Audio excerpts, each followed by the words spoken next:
The sentence that broke the room. It happened on a rainy evening, the kind that already feels heavy before anyone speaks. We were at the dinner table, the four of us. My father's voice was sharp, my mother's colder. My brother sat quietly, pretending to scroll through his phone while chaos brewed. I just told them I'd quit my corporate job. I was done living a life that drained me just to meet their expectations. My father slammed his fork down. So, you're throwing your future away? Again. I'm not throwing it away, I said. I'm finally doing something that feels real. My mother scoffed. Real? You mean your little writing nonsense? It's not nonsense. I've been publishing. That's not a job, she snapped, cutting me off. You think anyone cares about your stories when you can't even pay your own bills? Her words stung, but what came next hit deeper than anything before.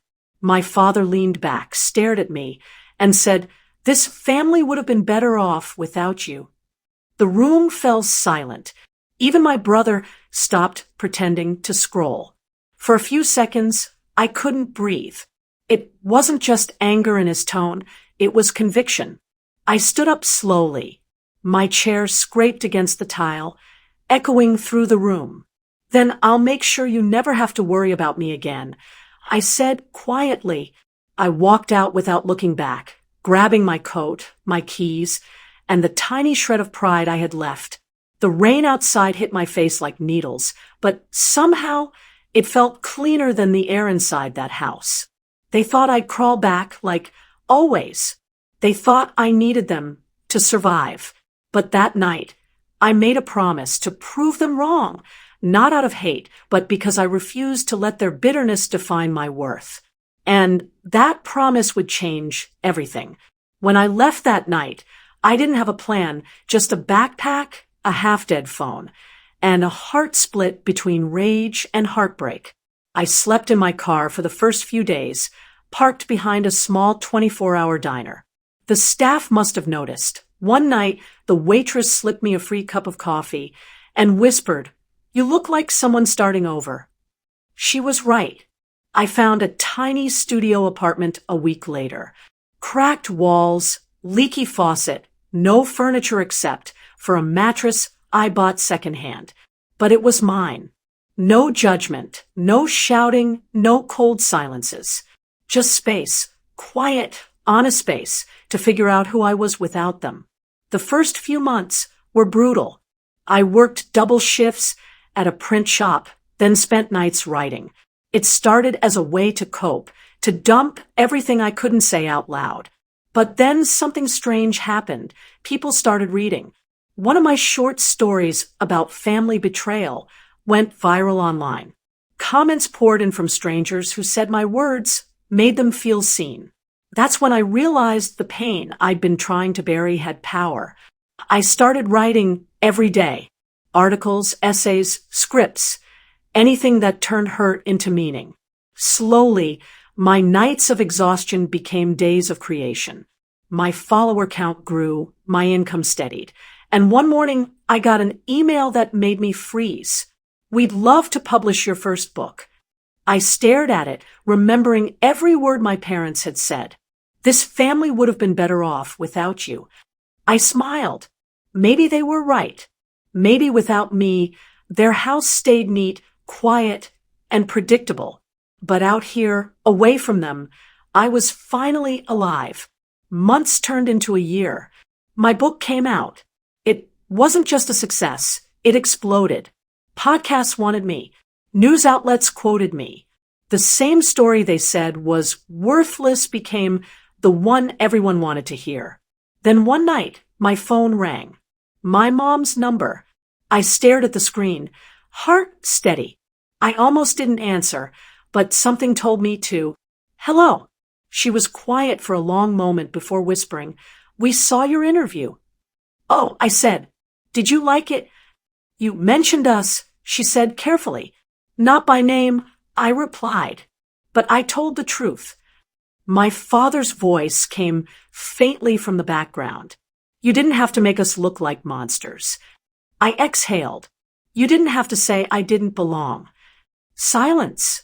Then my mom said, your brother's getting married next month. He wanted to invite you. The irony stung. He wanted to, or you want him to? She didn't answer. That's when I realized they hadn't changed. They just wanted to reclaim me now that I was worth showing off. I declined politely. Tell him I'm busy. I have a book tour that week. For once, I hung up first. A week later, a journalist asked if my success was about revenge. I laughed. No, it's about reclaiming the narrative. Because I hadn't just survived being unwanted, I'd built a life that didn't require their approval. The same words that were meant to break me had become my foundation. One evening, I went back to that same diner. The waitress recognized me from a magazine cover. You made it, she said, smiling.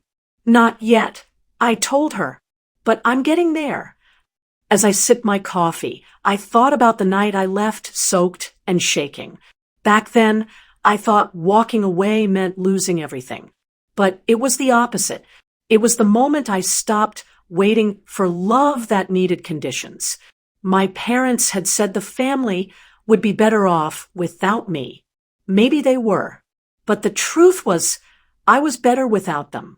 And that was the first time in my life that felt like winning. I walked out that night with nothing but my backpack and a mix of anger and numbness in my chest. The words better off without you echoed in my mind over and over until they stopped hurting and started fueling me. I slept on a friend's couch for weeks, picked up extra shifts, and promised myself I'd never let their voices define my worth again. Every small win, a new job, my first rented apartment, my first savings felt like a quiet rebellion against the people who said I'd be nothing. Years passed. I built a life that didn't need their validation. I found calm, real friends, and a kind of family I chose for myself. One evening, while scrolling online, I saw a picture of my parents' old house, up for sale. Something in me clicked. I didn't want revenge. I wanted closure. A few weeks later, I drove past it, parked nearby, and just watched the place that once made me feel so small. It looked smaller now. Then my phone rang. My mother. Her voice trembled. Your father's sick. He wants to see you. For a moment, I couldn't speak. Every instinct told me to hang up. But I went. When I walked into that hospital room, my father looked frail, nothing like the man who once towered over me with rage. His eyes met mine, full of regret.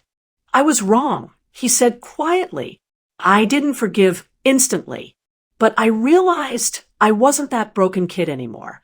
I had already healed by choosing myself long before they ever asked for forgiveness. Sometimes, walking away isn't about revenge. It's about reclaiming the peace they once took from you. Would you have gone back or kept walking? They told me I was worthless, so I left with nothing but willpower. Years later, I built everything they said I couldn't.